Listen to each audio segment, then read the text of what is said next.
Почитувана колешке, сето ова што го кажав, стојам за тоа и ќе ви кажам зошто. Согласно вашето предвидено законско решение, знаете како велат во народните маси? Кадија те тужи, кадија те суди. Комисијата која што ја формира министерот ќе одлучува по приговорите. И велите со еден обичен лист хартија ќе поднесе жалба, ќе му ја отфрлат без да ја видат.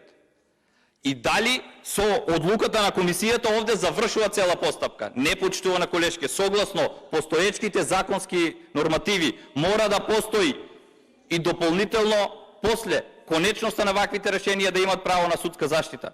За ова зборував, а за претходниот пакет мерки самите знаете што ви нареди Државниот управен инспекторат и со што се соочивте при имплементација. Затоа го потенцирав ова со добри намери да се избегна во оваа постапка. Благодарам.